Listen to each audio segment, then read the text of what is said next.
النادي الاهلي على سموحه النهارده ليتصدر به صداره الدوري متساويا مع سموحه ب 36 نقطه، ولكن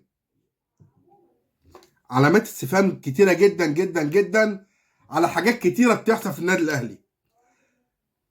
ايه المستوى الهزيل ده؟ يعني انا مش هقعد كل ماتش اكسب 1-0 واستنى وادعي واقول يا رب عشان الماتش يخلص 1-0 واستنى كل ماتش بمهاره لاعب يخلص لي المباراه. يعني النهارده بمهاره لاعب يوسف بالعمري اللي كان قاعد دكه ما كانش حد مقتنع بيه، هو اللي شاط الكوره وعمل الفولو. مروان الاهلي كسب بالجول ده. الماتش اللي فات ماتش الجونه بمهاره امام عاشور حط الكوره بهده. ماتش البنك الاهلي كان مغلوب وبمهاره تريزيجيه حط الكوره ارتو والاهلي تعادل 1-1. اذا الاهلي ما بيجيبش غير جول واحد اخر 3 ماتشات في الدوري، وده مؤشر خطر جدا جدا. بالمستوى اللي بيقدمه الاهلي ده وحش قوي. نيجي الناحيه الثانيه يا جماعه، كاموش اتكلمنا عنه كتير، بس يا جماعه مين جاب الراجل ده؟ يعني مين جاب الراجل ده ومستنيين منه ايه؟ يعني الراجل ده جاي ومستنيين منه ايه؟ وكويس انه اعاره. مين جابه بقى ده؟ اللي جابه ده لازم يتحاسب، لازم يا جماعه الراجل ده يتحاسب. اللي جابه ده المهاجم اساسيات المهاجم ايه؟ بيتحرك صح، واقف صح، محطه، يعرف يجيب جول، يعرف يتحرك، يعرف يحضن على كورته، يعرف يتحرك صح، يعرف يشوط، يعرف يجيب جوال في الحاله الدفاعيه.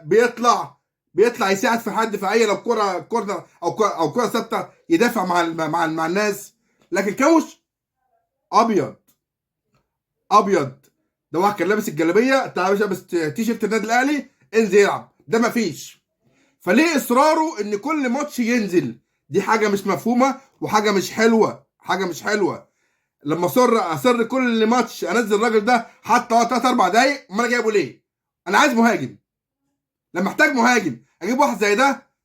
اللي جابه لازم يتسأل عنه، ولازم هو اللي يحقق اللي يشيل الليله، اللي يشيل الليله. هي مش ناقص حرقه دم وفلوس على الفاضي.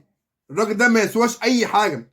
شريف افضل منه 1000 مره قاعد بره. جراديشار اللي انت مشيته افضل منه مليار مره.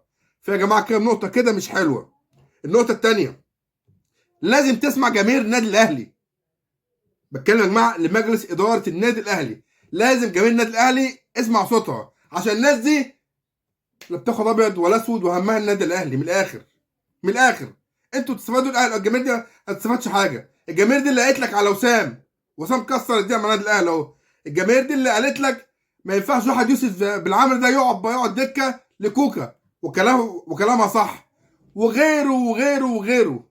فلا تغفل رأي الجماهير، عشان بتفهم 1000 مرة من الناس اللي قاعدة وماسكة قلم وبتخطط، عشان واضح إن القلم ده فاضي وإن الدماغ دي فاضية. ده من أبو آخر يا جماعة، عشان بيحصل ده في الأهلي مش مفهوم.